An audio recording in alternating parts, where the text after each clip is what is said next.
But I'm also saying, well, what are we doing here? Helios, how many Helioses do we need to sort of close these gaps, right? Right. I mean, we are really fortunate. I think we're in a place that despite the terrible stats that we talked about earlier, I run into so many people that want to help.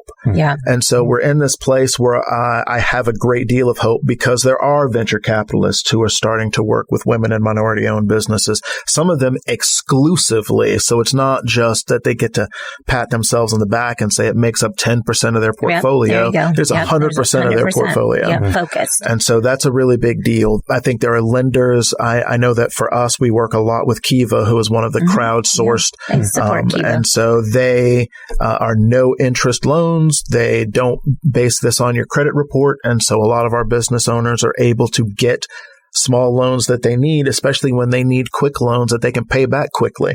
One of the things that we see is that necessity-driven entrepreneurs in particular, they pay their loans as soon as they can.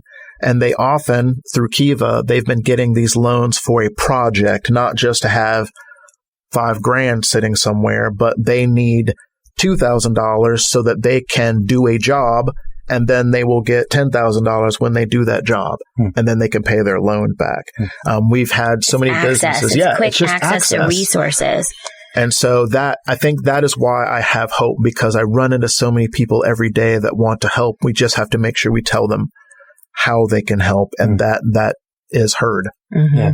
It's good. Thank you. Let's talk about Helios. You just started giving us a little bit of sneak peek under the hood about what you do, but we haven't actually talked about what you do with like every day. So an entrepreneur comes in, you have classes, you have workshops, you have mentorship. What is a day in the life? What is it? What are you doing with these entrepreneurs? Like, how does this transformation take place? Absolutely. So that starts with a basic 10-week business training. A lot of our entrepreneurs try to skip that. They're like, oh, I just need help with my marketing plan or whatever, but we make them all go through it. That's the fun part. Absolutely. Right? No one wants to, I got to talk about these finances. I think I get it. Yeah. But I've not had one person complain about getting through the 10-week program. We used to do the 10-week program one-on-one. That was great. But the cohort model has been the best for our entrepreneurs by far. So they come in one day a week, go through all the steps of putting their business plan together, 2 weeks of finances, which how many do you work with? What's a cohort usually look 10 like? to 15. Okay. We've been trying to limit it to about 10. Yeah. I have trouble saying no to people. So I think that's really the big part of it. That 10 weeks just so that we know and that my coaches know where they're all starting at. And also because everyone is wrong. They all think that they need their marketing plan, but really they need to know who their customers are. A lot of them are not really solving an actual problem. They're just using a skill that they have. And so we try to identify. So once they're done with that 10 weeks, then they're in that high touch part, the 1-year fellowship program. And that 1-year fellowship program, they come in and they meet with one of our coaches once a month. We don't really time it or regulate it. If they come in twice, it's all fine. But in essence, what those meetings are, they're a 1 to 2 hour meeting where we hold them accountable, look at their strategic plan that they created in their 10-week classes, say these are goals that you're trying to hit and here's how you do those goals. And then we also help them with financing and hooking them up with mentors and getting people in the community and technical assistance. And that's where we also get a lot of support from the community. So we have a lot of small businesses that will come in and offer, while our clients are in that year, reduced rate things. So we have people that are doing accounting and legal things for them. We know at Reef City, they get office space when they're in our program. So we've got a lot of people that are helping them to get through that. And really, that's what our program is. It is just 1 year of helping them remove any obstacles that we can and getting them to that fair living wage. Excellent. I love it. That's the good work. We like to do this part of our podcast where we are sort of challenged to show up in a way that is unique and specific to what we learned today. We then pass that challenge on to our listeners. So how can we show up? What can the two of us do so that we can talk to our listeners about it the next time? What can they do in the interim to really support the work that you're doing, learn more? Yeah. That can be resources. It can be an action.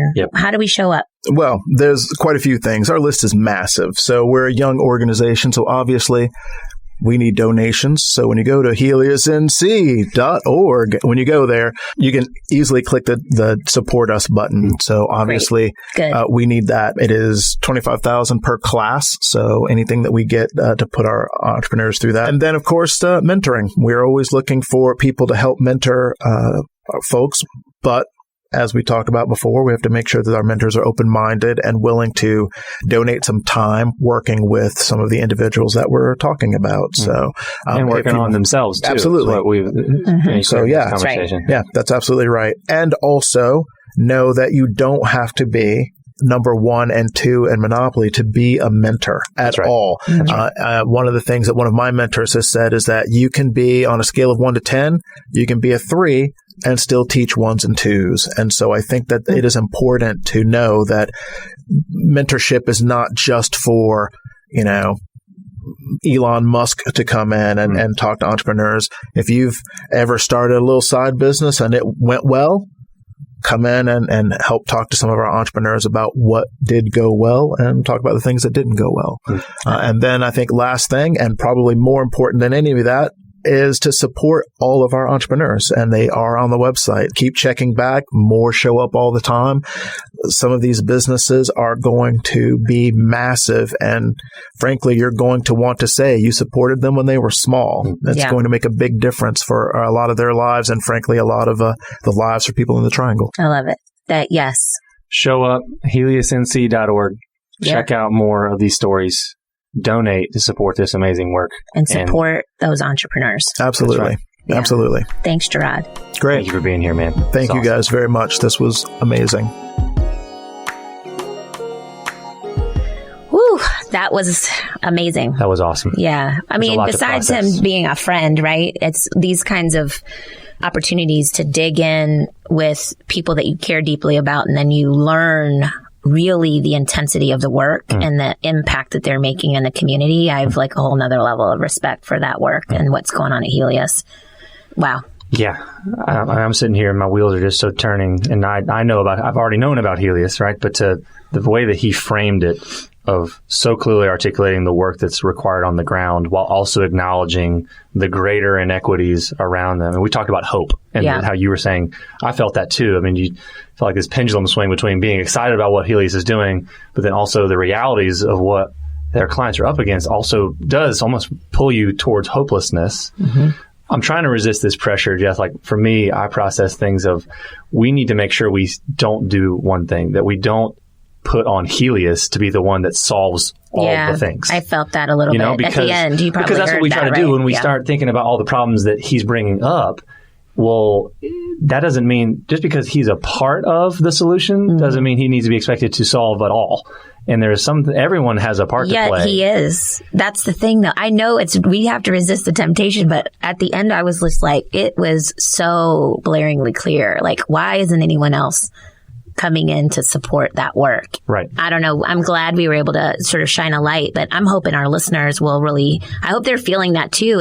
I'm shaking my head over here. Like, we've got to do more and really support this work, because he's got a great framework, right? He's got the 10-step, the classes, the 10-week classes. He's got this cohort, which they're building community and family. They're creating really special businesses that, to his point, we're going to grow and scale and hire people. I mean, this is really a good economic engine for the region, and we have to do our part. And I think he gave us some good things to do to help support that. And then also, I think, for me, it's just being a little more provocative about telling the Helios story, making people hear it and getting them a little uncomfortable around, like, you want to support change in in this space that we, this region that we call the Triangle community. Let's support Helios. Like, that's real. Yeah. The impact is real. Frankly, I'm going to have a very vulnerable moment here. Yesterday, so what Gerard was referring to at the beginning of the interview is he talked a little bit about this list that we're on Afrotech, which is like a new burgeoning space for Blacks in tech nationally. And they just posted the top 10, was it top 10, maybe top 5, something like that, markets in the country for African Americans to grow their businesses and be in tech. And after Atlanta, Raleigh, Durham, Chapel Hill, so the Triangle was listed as number 2. Wow. And I just posted that. I was all like, this is great. And because of the work we do with Black Wall Street, it's very tied specifically to that. And so I was feeling great about it. And I posted it and shared it. And people are now, but to your point, that's only half the story, right? And so I'm feeling a little bit of a tug here that now I need to go back. And it's not a retraction. It's and.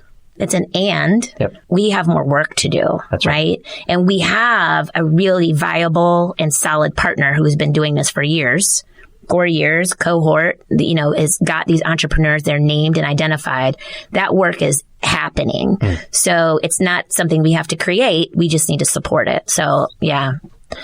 It's celebrate. Yeah. Celebrate, but also it's both. It's both. And I do, because we all do. It's easy to get comfortable when you get on a top list and you're number 2. You're just like, great, we're doing the work. And you keep it moving. You go get groceries, right? You're like, off we go to the next thing. There's still not work to be done.